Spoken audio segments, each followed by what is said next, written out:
अपन देखने वाले कक्षा 10 का chemistry chapter number 1 chemical reaction and nutrition. ये हमारा पार्ट 3 वीडियो होगा।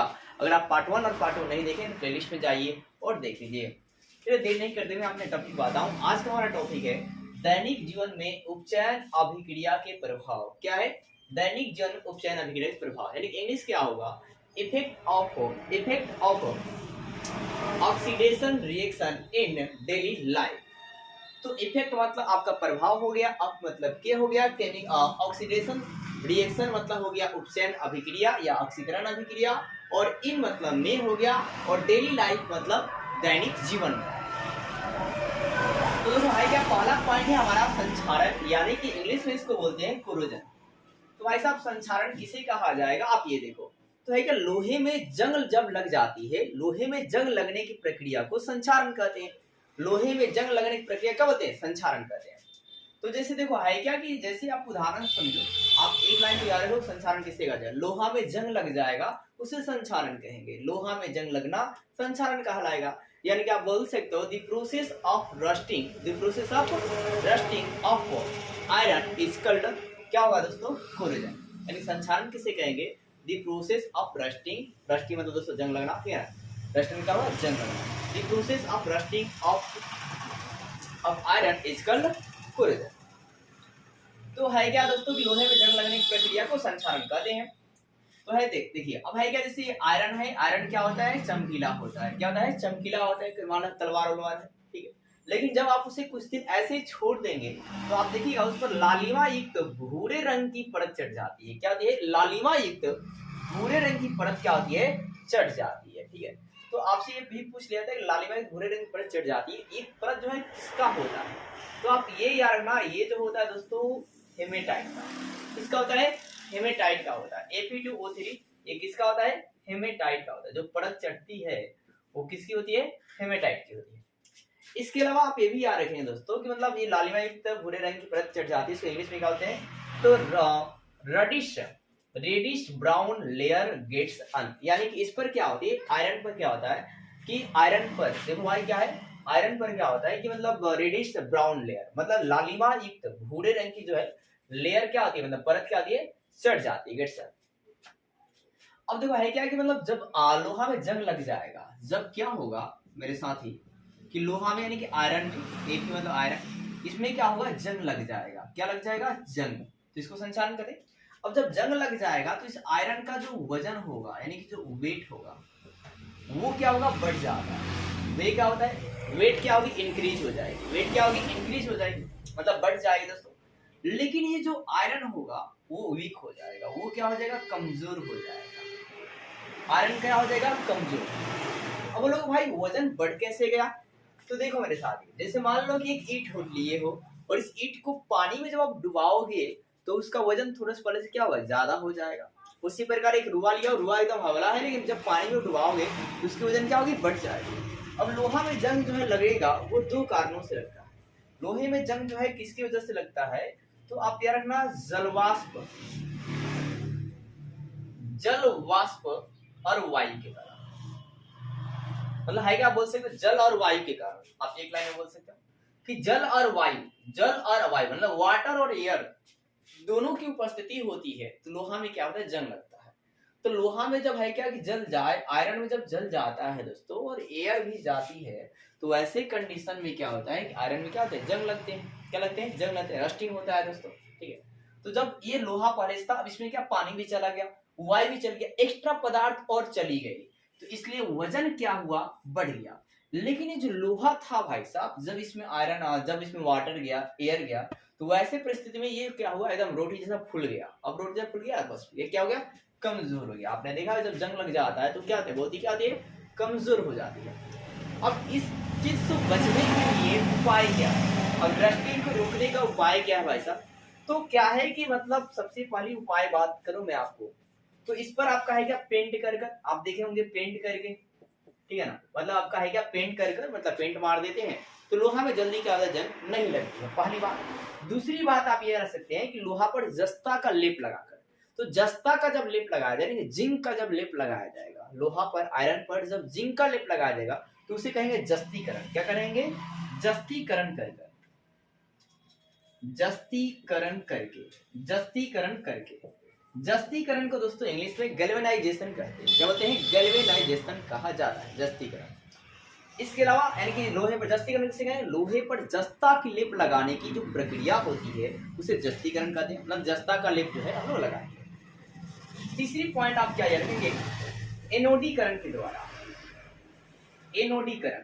अब ये एनोडीकरण क्या होता है मेरे मित्र? तो एनोडीकरण मतलब होता है क्या कि किसी लोहे पर एल्युमिनियम की परत चढ़ाना, एल्युमिनियम की परत को क्या करना? चढ़ाना, ये होता है एनोडीकरण। क्या होता है? एनोडीकरण होता है।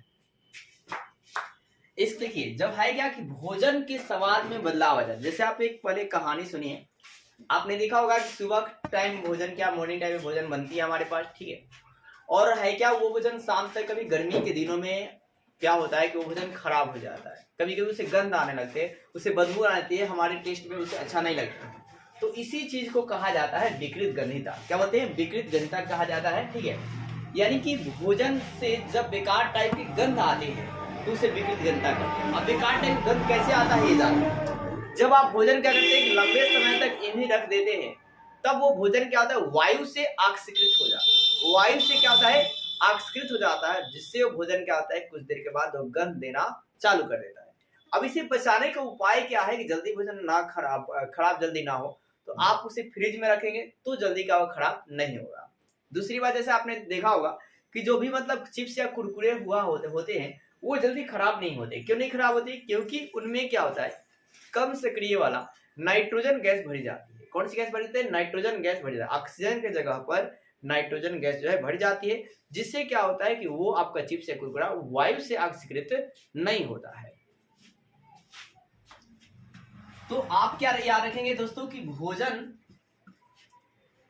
जब आप क्या करते हैं, जब भोजन को लंबे समय तक, लॉन्ग टाइम तक, ठीक है ना, जब फूड को आप लॉन्ग टाइम तक, लंबे समय तक रख देते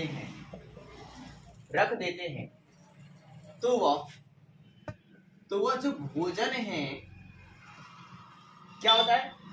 दूषित हो जाता है, दूषित हो जाता है और गंध देता है। और क्या करता है दोस्तों? गंध देता है तो उसे विकृत गंधिता कहा जाता है।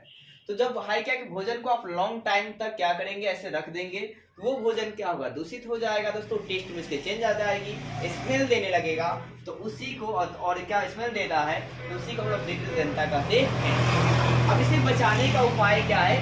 तो आप इसे मतलब देखो, जनरली सी बात है कि भोजन को जल्दी खराब ना हो हमारे घर में भी, आप एकदम कॉमन सेंस वाली बात है, सोचने वाली बात है कि हम लोग बचाने के लिए हम लोग क्या करते हैं? इसे फ्रिज में रखते हैं। क्या करते हैं? फ्रिज में रखकर आप भोजन को थोड़ा बचा सकते हैं।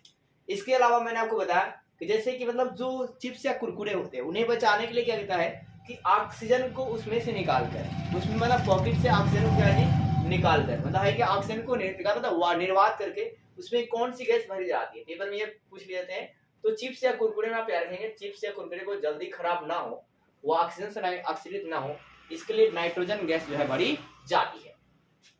इसके अलावा अनेकों प्रकार के केमिकल सब्सटेंस का इस्तेमाल किया जाता है। जैसे इन केमिकल सब्सटेंस को भी आप याद कर सकते हैं, किस केमिकल सब्सटेंस का उपयोग जो है किए जाते हैं। इसके अलावा मतलब है कि अचार को बचाने के लिए सोडियम बेंजोएट का उपयोग किया जाता है। किसका? सोडियम बेंजोएट का उपयोग किया जाता है। देखने वाले हैं मोमबत्ती के ज्वाला के बारे में। मोमबत्ती की ज्वाला क्या होती है?